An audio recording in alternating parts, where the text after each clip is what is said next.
15h au Caire, l'heure du journal de la télévision égyptienne. Mesdames et messieurs, bon après-midi. Tout de suite, on commence par les principaux titres de l'actualité. Le président El-Sisi et son homologue émirati Sheikh Mohammed bin Zayed Al Nahyan affirment l'importance de la solidarité arabe dans cette période précise. Un 6e groupe de Palestiniens voulant retourner à la bande de Gaza arrive lundi au côté égyptien du point de passage de Rafah. Les médias libanais rapportent que 3 personnes, dont un enfant, ont été tuées lors d'une frappe aérienne israélienne.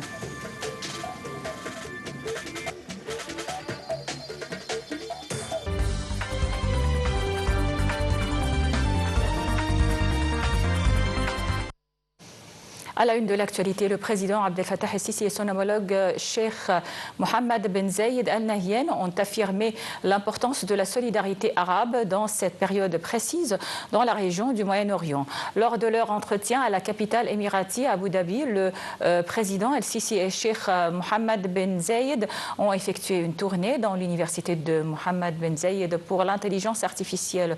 Les deux leaders ont tenu un tête-à-tête lors d'un banquet de déjeuner dans laquelle le président El-Sisi a exprimé son appréciation au bien accueil, saluant le niveau de relations bilatérales sans précédent, de coordination, de consultation et de coopération dans les divers domaines, notamment dans le domaine du commerce et de l'investissement.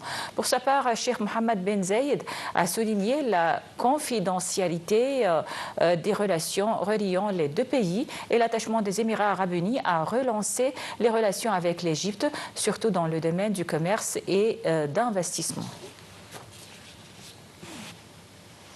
Le président Abdel Fattah el-Sisi a salué les déclarations du président algérien Abdelmajid Tebboune concernant l'Égypte qui témoignent de la profondeur des liens historiques reliant l'Égypte et l'Algérie. Le président el-Sisi a écrit sur sa page officielle que ce qui unit nos deux pays, c'est une histoire commune de lutte et de coopération face aux défis communs. Une histoire qui affirme que la solidarité entre les frères est la véritable garantie de la sauvegarde de nos peuples et de la stabilité de nos patries.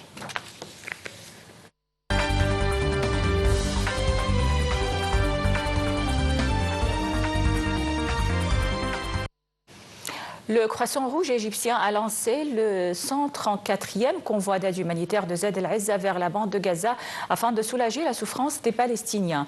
Le convoi transportait quelques 277 000 paniers alimentaires, plus de 270 tonnes de farine, 950 tonnes de matériel de secours et plus de 1280 tonnes des produits pétroliers consacrés au fonctionnement des hôpitaux et des installations vitales dans le territoire palestinien sinistré.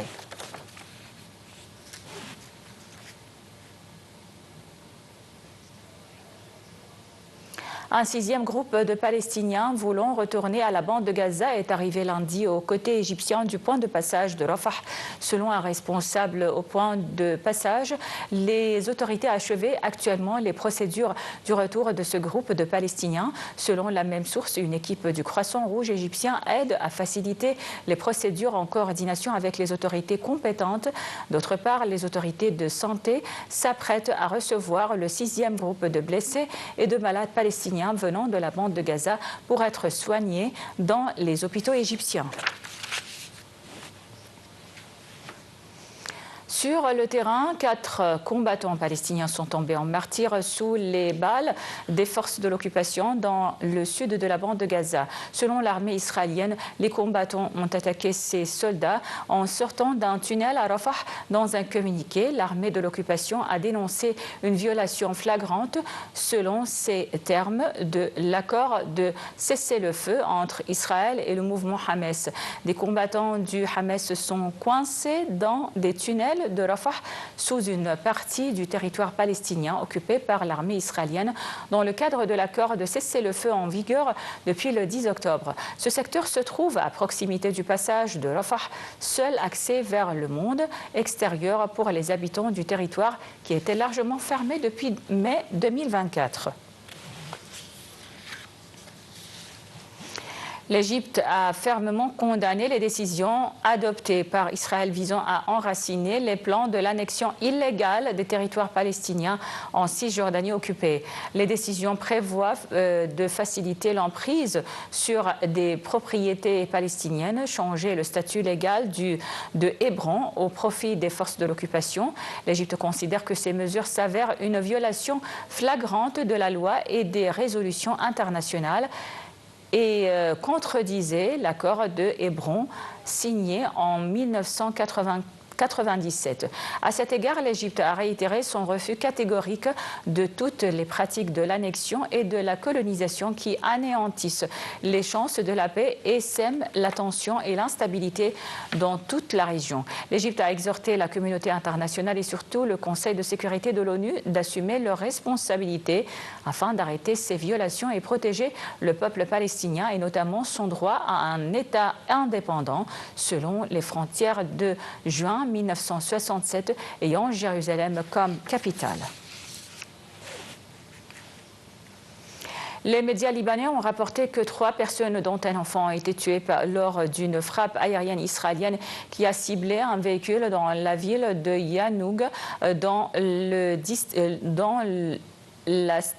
district de Tyr au sud de Liban. Selon les mêmes sources médiatiques, les forces de l'occupation israélienne visaient un membre du Hezbollah dans la région, rappelant que l'armée israélienne poursuivait ses violations quotidiennes du territoire libanais par des frappes aériennes et des incursions terrestres. Le Conseil de sécurité des Nations Unies tient ce lundi une réunion à huis clos pour débattre de la situation au Soudan. La réunion est convoquée par le Royaume-Uni en coopération avec le Bahreïn et le Danemark après l'avertissement des experts du cadre intégré de classification de la sécurité alimentaire. Cet organisme mandaté par l'ONU avait prévenu jeudi que la famine menace de s'étendre dans l'ouest du Soudan après la chute d'Al-Fasher qui a poussé des populations affamées vers des zones voisines déjà fragilisées. Les experts de cet organisme ont souligné que les seuils pour la malnutrition aiguë ont été dépassés à Barou et Kernoua. Les experts ont ajouté que les taux alarmants de malnutrition font peser un risque accru de mortalité excessive et suscitent des inquiétudes quant au fait que les zones voisines pourraient connaître des conditions catastrophiques similaires. Téhéran a exclu dimanche de renoncer à l'enrichissement de l'uranium dans ses pourparlers avec Washington, même en cas de guerre. Après une session de pourparlers vendredi à Oman, les États-Unis et l'Iran ont affirmé vouloir poursuivre leurs discussions. Les détails dans ce commentaire. Le chef de la diplomatie iranienne, Abbas Araghchi, a réaffirmé dimanche que son pays ne céderait pas à la demande de renoncer à l'enrichissement d'uranium, même en cas de guerre avec les États-Unis. Après une session de pourparlers vendredi à Oman, la première depuis la guerre de 12 jours déclenchée en juin par Israël, les États-Unis et l'Iran ont affirmé vouloir poursuivre leurs discussions. Araghchi, qui s'est interrogé lors d'une conférence de presse dimanche sur les sérieux des États-Unis, a mené des véritables négociations, affirmé que Téhéran évaluerait l'ensemble des signaux et déciderait de la poursuite des négociations. Il a déclaré qu'il restait encore un long chemin à parcourir pour établir la confiance. Araghchi a également indiqué que son pays pouvait envisager des mesures de confiance concernant le programme nucléaire en contrepartie d'une levée des sanctions internationales qui asphyxient son économie. Pour sa part, le président américain Donald Trump s'est félicité de très bonnes discussions demain, affirmant qu'elles se poursuivraient en début de semaine prochaine. L'Iran martèle ne vouloir discuter que de son programme nucléaire et être en droit de développer un volet civil. Mais les États-Unis exigent, eux, un accord plus large, incluant la limitation des capacités balistiques du pays et l'arrêt de son soutien à des groupes armés hostiles à Israël. La Chine a promis lundi une réponse résolue au Japon en cas d'acte inconsidéré de la part de Tokyo au lendemain du triomphe électoral de la première ministre japonaise ultra-conservatrice Sanae Takaichi lors de législatives anticipées. Si les forces d'extrême droite japonaises évaluent mal la situation et agissent de manière inconsidérable, inconsidérées et irresponsables, elles se heurteront inévitablement à la résistance du peuple japonais et à une réponse résolue de la communauté internationale. C'est ce qu'a prévenu lors d'un point de presse un porte-parole du ministère chinois des Affaires étrangères. Le parti au pouvoir en Corée du Nord a annoncé dimanche qu'il tiendrait fin février son premier congrès en 5 ans, l'occasion de fixer les orientations nationales, y compris sur le sujet ultra sensible du nucléaire. Perihan Farouk nous donne plus de détails.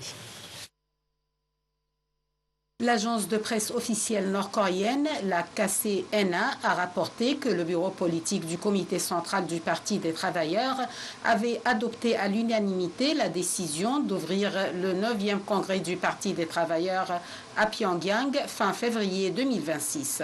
Cette grande messe, plus important rassemblement du parti sous l'égide du leader Kim Jong-un, sert souvent de tribune pour annoncer des décisions politiques ou des changements au sein de sa direction.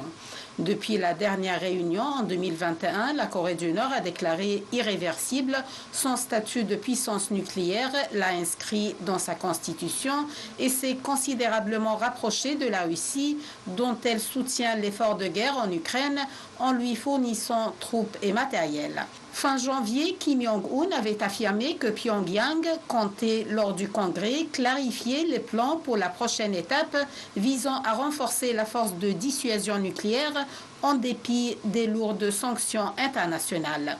Outre l'aspect militaire, la rencontre permettra de dévoiler les politiques économiques du pays. En 2021, Kim Jong-un avait reconnu, fait rare, que presque tous les secteurs avaient échoué de loin à atteindre les objectifs économiques. Sur le plan diplomatique, le Nord refuse toujours de rouvrir le dialogue avec son voisin du Sud, qu'il considère comme son ennemi le plus hostile. Les espoirs de contact avec les États-Unis se sont, eux, amincis après 3 sommets entre Kim Jong-un et Donald Trump en 2018 et 2019. Si le président américain a renouvelé son offre de rencontre en octobre lors d'une visite en Corée du Sud, celle-ci est restée sans réponse. Au Venezuela, la chef de l'opposition et prix Nobel de la paix, Maria Corina Machado, a affirmé que la figure de l'opposition Juan Pablo Guanipa a été enlevée à Caracas peu après avoir été libéré de prison dimanche. Elle a affirmé que l'ancien vice-président du Parlement avait été kidnappé par des hommes fortement armés, vêtus en civil, et elle a exigé sa libération immédiate. Pour sa part, son parti a dénoncé un enlèvement de son dirigeant par des forces répressives. Guanipa avait été libéré de prison à l'avant-veille du vote annoncé d'une loi d'amnistie au Venezuela. Vendredi, le chef du Parlement a promis que la loi d'amnistie sera adoptée définitivement mardi et que les prisonniers politiques seront tous dehors d'ici le 13 février.